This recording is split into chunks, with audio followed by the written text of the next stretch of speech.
दोस्तों आज मैं आपके लिए आपके सभी एग्जाम के लिए बायोलॉजी से संबंधित महत्वपूर्ण प्रश्नों को लेकर आया हूं और आप यकीन मानना आपका कोई भी एग्जाम हो, रेलवे एग्जाम हो, एसएससी एग्जाम हो या वनडे कोई भी एग्जाम हो, उसमें सभी के सभी एग्जाम्स में बायोलॉजी से संबंधित प्रश्न पूछे जाते हैं। और मैंने सभी के सभी प्रश्न सेलेक्टेड और इम्पोर्टेंट लिए हैं और साथ ही पिछली सभी परीक्षाओं जैसे रेलवे, एसएससी या किसी भी स्टेट की कोई भी परीक्षा हो उसमें जो पिछले प्रश्न पूछे हुए हैं बायोलॉजी के वो सभी के सभी अपनी वीडियो में रखे हैं।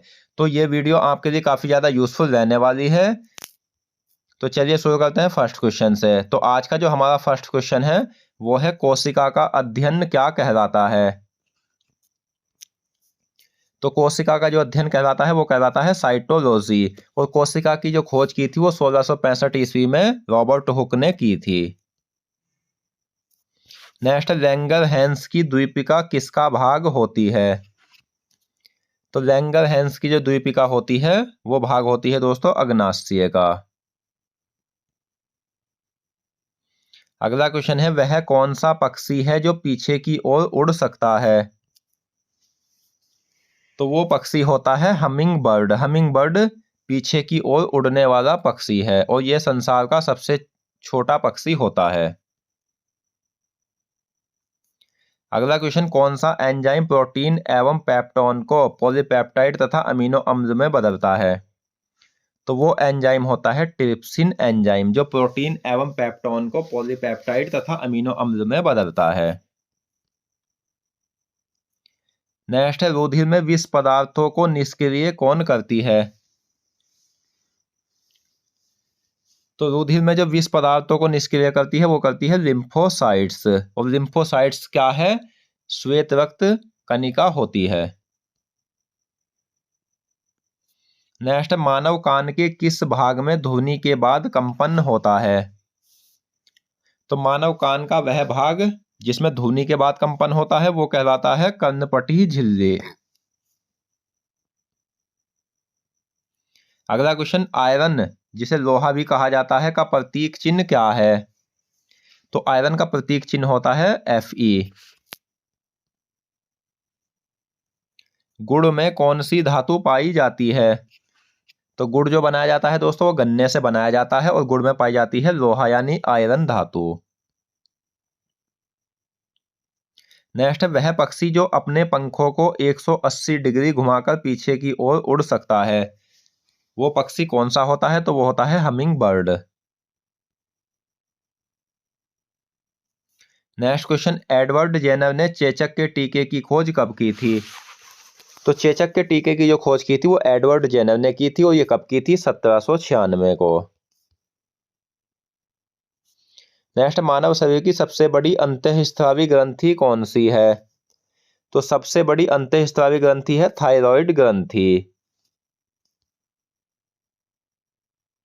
नेक्स्ट, मानव शरीर के किस अंग को रासायनिक कारखाना कहा जाता है। तो वह अंग जो मानव शरीर का रासायनिक कारखाना कहलाता है वो होता है यकृत।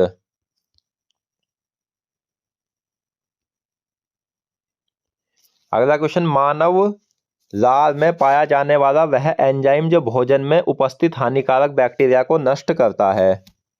तो वो एंजाइम होता है लाइसोजाइम एंजाइम। और मैं आपको बता दूं मानव लार में दो एंजाइम पाए जाते हैं, एक तो एमाइलेज जिसे टाइलिन एंजाइम भी कहा जाता है और दूसरा होता है लाइसोजाइम। अगला क्वेश्चन, कौन सा एंजाइम इमल्सिफाइड वसा को ग्लिसरीन तथा फैटी एसिड में बदलता है। तो वो एंजाइम होता है जो वसा को ग्लिसरीन तथा फैटी एसिड में बदलता है, लाइपेज एंजाइम। नेक्स्ट, सबसे छोटा श्वेत रुधिराणु जिसे WBC कहते हैं होता है ऑप्शन बी लिम्फोसाइट्स। लिम्फोसाइट्स सबसे छोटा श्वेत रुधिराणु होता है। मानव शरीर में सबसे बड़ा अंग है। तो मानव शरीर का सबसे बड़ा अंग है दोस्तों त्वचा। दोस्तों अगर आपको वीडियो पसंद आ रही है तो प्लीज़ वीडियो को लाइक करें और साथ ही हमारे चैनल को सब्सक्राइब करें ताकि आने वाली सभी वीडियो की नोटिफिकेशन आप तक पहुंच सके। और आप यकीन मानना जो मैं क्वेश्चंस आपको करा रहा हूं सभी के सभी अच्छे क्वेश्चंस हैं और पिछली परीक्षा में पूछे हुए प्रश्न भी है, तो आप इन्हें अच्छे से याद कर लेना। नेक्स्ट, अग्नाशय की कौन सी कोशिकाएं इंसुलिन का निर्माण करती है? तो अग्नाशय की बीटा कोशिकाएं इंसुलिन का निर्माण करती है और इंसुलिन की कमी से डायबिटीज रोग हो जाता है। अगला क्वेश्चन है, मानव लार में कौन कौन से एंजाइम पाए जाते हैं? तो टाइलिन और लाइसोजाइम ये मानव लार में पाए जाने वाले एंजाइम हैं। नेक्स्ट, मानव लार में कितने प्रतिशत जल पाया जाता है? तो मानव लार में जो पाया जाता है वो 99% जल और 1% एंजाइम पाया जाता है। मानव शरीर के किस अंग द्वारा अग्नाशय रस निकलता है? तो अग्नाशय रस जो निकलता है वो अग्नाशय के द्वारा निकलता है, ऑप्शन सी। सबसे व्यस्त मानव अंग कौन सा है? तो सबसे व्यस्त मानव अंग होता है हृदय। गाजर में कौन सा लवक पाया जाता है? तो गाजर की अगर हम बात करें तो गाजर में सबसे ज्यादा विटामिन ए पाया जाता है। विटामिन ए का वैज्ञानिक नाम रेटिनॉल होता है, जिसकी कमी से कॉर्निया का शल्की भवन यानी जीरोप्थेल्मिया रोग भी हो जाता है और रतंधी रोग भी हो जाता है, जिसमें राख में दिखाई नहीं देता। तो गाजर में पाया जाता है कैरोटीन लवक। ट्रिप्सिन, एमाइलेज, लाइपेज एंजाइम किसके द्वारा स्रावित होते हैं? तो ये होते हैं अग्नाशय के द्वारा। अगला क्वेश्चन है, गश्ती सेना की भांति समस्त शरीर में कौन घूमती है? तो गश्ती सेना की भांति समस्त शरीर में जो घूमती है वो लिम्फोसाइट्स घूमती है, ऑप्शन बी। मानव शरीर की सबसे बड़ी कोशिका कौन सी होती है? तो वह कोशिका जो मानव शरीर की सबसे बड़ी कोशिका होती है न्यूरॉन, जिसे तंत्रिका तंत्र भी कहा जाता है।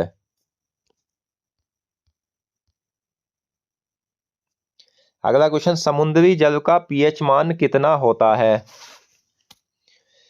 तो दोस्तों पीएच मान अगर 7 हुआ तो वो उदासीन होता है। जैसे जल का पीएच मान 7 होता है, जल एक उदासीन विलयन है। 7 से कम अम्ल होंगे और 7 से अधिक जो होता है वो क्षारीय मान होता है। तो समुद्री जल का पीएच मान 8.4 होता है और समुद्री जल जो होता है वो क्षारीय होता है।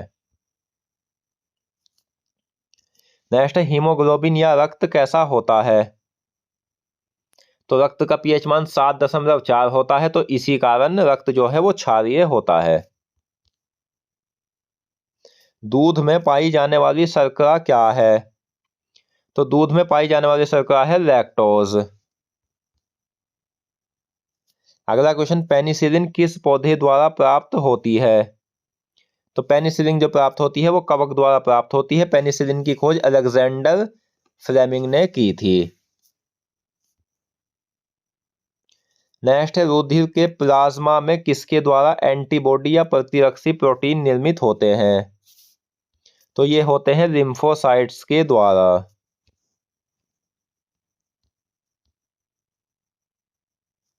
नेक्स्ट है, रुधिर का तरल भाग क्या कहलाता है?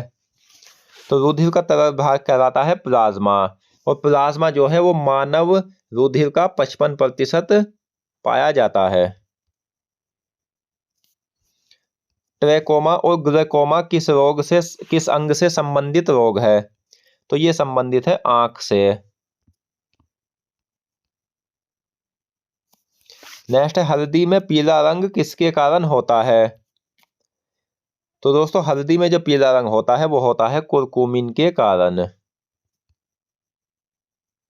नेक्स्ट, कैफीन किस वृक्ष से प्राप्त होती है? तो कैफीन होती है कैफीन के वृक्ष से। कौन सा अम्ल भोजन के माध्यम को अम्लीय बनाता है? तो वह अम्ल जो भोजन के माध्यम को अम्लीय बनाता है वो होता है हाइड्रोक्लोरिक अम्ल HCl। नेक्स्ट, किसके जन्म दिवस पर 14 जून को विश्व रक्तदाता दिवस मनाया जाता है? तो विश्व रक्तदाता दिवस मनाया जाता है 14 जून को कार्ल लैंडस्टेनर के जन्म दिवस पर। कार्ल लैंडस्टेनर कौन थे? तो इन्होंने रक्त समूह की खोज की थी। मणिबंध अस्थि कहाँ पाई जाती है? तो मणिबंध अस्थि पाई जाती है हाथ में। तो दोस्तों आज की इस वीडियो में हमने साइंस जीके से संबंधित महत्वपूर्ण प्रश्नों को पढ़ा और मैं आशा करता हूँ ये क्वेश्चंस आपको अच्छे समझ आ गए होंगे। तो मिलते हैं नेक्स्ट वीडियो में। धन्यवाद।